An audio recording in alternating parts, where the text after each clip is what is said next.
Catus Maximus here, this time with the Makita JR3051T. So this is their quote-unquote new version. Actually, I think this one was made in 2020. They started moving the date and serial number into the inside of the handle. It does have a rafter hook. That's how you know it's one of the really new ones. There's really... technically, there's more than 3 generations, but what people really know is the old school 6-amp Makita reciprocating saws. Excuse me.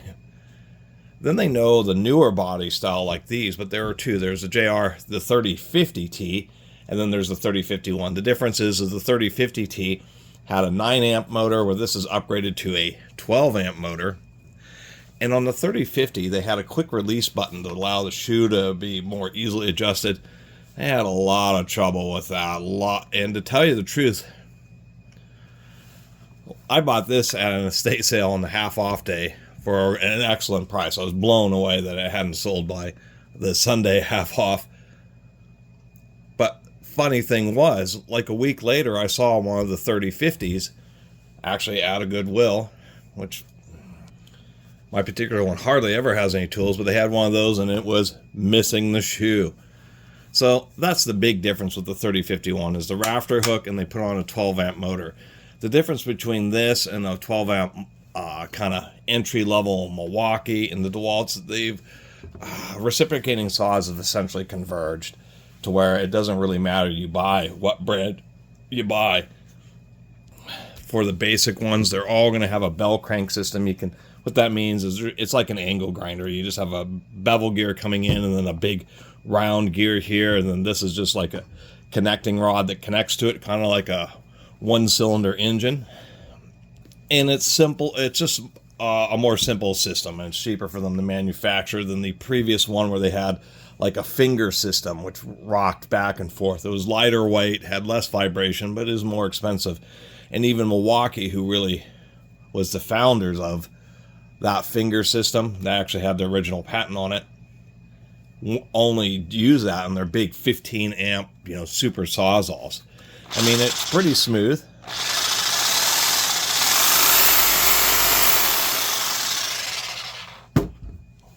But as far as performance, I mean, they're all going to be 1 1/8 or 1 1/4 inch stroke, and that's what I mean. And as far as longevity, they're going to be the same.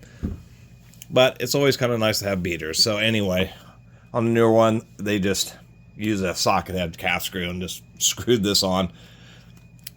And I'm not sure if the old one had one of these quick release chucks. I think I actually have to kind of reset it. The thing I don't like about these, well, I shouldn't say quick release, but these automatic quick release style. What I mean by automatic is Bosch also does this. I have a Bosch that's the same way, but when you put in the blade, it automatically locks it, and you jiggle it back and forth, and they end up holding reasonably well, to tell you the truth. Although I will admit that there's quite the bell crank system the way they have the linkage, it doesn't maintain a ton of rotational control of the plunger. Milwaukee's are a little bit better about that, and people wonder why reciprocating saws are so bad about making straight cuts. One is, a long, flimsy blade that's going back and forth. But one thing the manufacturers do have control over is how much rotation there is. And if you have a blade rotating back and forth like that, it just ends up making even more of a wavy cut. So anyway, and then it's spring loaded, kind of like Bosch jigsaws, and it will shoot out the blade. So the system overall holds blades good and is, pretty reliable. The problem with these systems is it's a reciprocating saw, and they get clogged up with dirt, and they don't close properly, and then you end up having blades slip out of them because they haven't fully cinched down. And the problem with that is once you have a blade slip, it kind of damages the little cross pin. That's what the hole is for. That's what's locking in the blade. The tip of that cross pin starts getting worn, and then it kind of goes downhill from there. So you got to make sure to blow these out and periodically hit them with some lube. So anyway, just a short video. I've already talked way too long about it. We'll take a quick peek inside. At least they're still using externally accessible brushes. Pop some of these screws out here. I don't know if I have a long enough bit.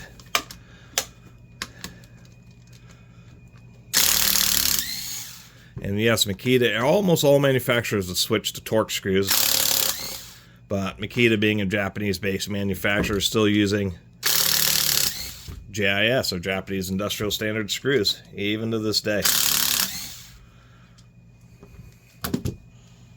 Appears we do have to pull off the rafter hook. It's a pretty thin rafter hook, but it's not made for holding a circular saw. It's just made for holding this pretty lightweight tool. Oh, interestingly enough, these are actually held in via little nuts. There we go. And what we have is a couple little nuts that just slip in there. At least they're relatively easy to replace. And some are out a longer bit.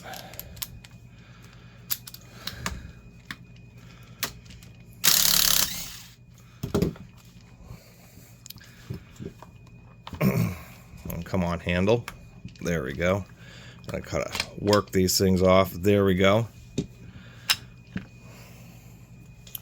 About as simple as it gets in here, because it's, you know, it's a reciprocating saw, so it doesn't need to reverse or anything. Just a variable speed trigger switch, which is rated at, I don't know if we can see there, it is rated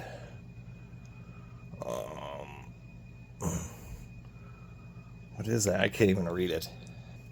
I don't know what the heck I'm reading here, because this is a 12 amp tool. I don't know what the 13R, then 8 amp at 127 volts. I mean, I sure assume that's properly rated. We can see a little bellows in there, so they're trying to prevent dust from getting into that section. Some weird markings you expect with a 12 amp motor would be a little bit. So if we take a look, we can just barely see in the vents there. I'm not going to fully disassemble it. You can see a little bit of white epoxy, but it is folded contacts. They are proper brushes, brass brushes with little spring attachments, but you know, nothing special here. This is ridiculous. They must have taken that whole shoe falling out thing way too seriously, because it has a huge long fastener. It's like, well, there's some type of thread locker, but it seems more like a thread locker epoxy rather than a ceramic base. But I mean, I had to ratchet that thing the whole way out, so they do not want that coming out. Whoever services these is going to have a real adventure with that fastener. But there's one thing I wanted to try to show in here, if I can get the boot off. This happens inside Reciprocating, but still among the worst in this Makita. I've never really seen a saw that for some reason just gets somehow pounds. So I mean, it must be that the vents somehow are blowing under the lip of this, but it just completely pounds all the sawdust inside around this gearbox. And of course, sawdust does have a moisture content as well as other things, sap and stuff, and it just causes a lot of corrosion. It will cause that boot to really get stuck, and it's kind of disappointing. These are some funky stuff. I was like, what the heck is this pin for? So when the shoe goes on, it's screwed on there, but it also has a kind of a hook. There's this steel pin that goes through, and then they have this steel backer plate. I guess so if the blade gets stuck and it starts hammering, it doesn't want to damage this front part of this gearbox, I guess. Figured we'd take a quick peek at the gears here. I mean, it's a decent casting. At least the front end is all metal. Not a ton of grease in there, but this is what I was describing. Actually, surprisingly enough, they have a plate here. That plate's riding around this lip to prevent this gear from wanting to pop up. They have a second one here, and it keeps it flush. Other manufacturers use other kind of systems to do the same, similar task. Not a ton of grease in here. Here's the little bearing that actually, and it is a little needle bearing with just a little steel sleeve around it to drive the plunger. That's the word I'm looking for. Another needle bearing in there. Other manufacturers will press fit a ball bearing onto the back side of this, and it'll be pressed into the bottom half, but said Makita thought it'd be better just to use these sliding plates. And then I will give them a little bit of credit here for including an O-ring to try to prevent debris from getting in there.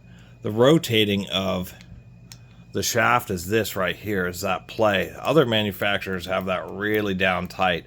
these saws do get hot under lots of use, so I suspect that there'll be some degree of expansion under heavy use, and this will tighten up, but that's still, they could have done a better job. And then these are just hardened steel wear plates, and a couple of bronze bushings to hold the plunger rod. Most people don't realize, but plunger rods are thin, hollow tubes. They get progressively thicker towards the front, but that's just to reduce weight.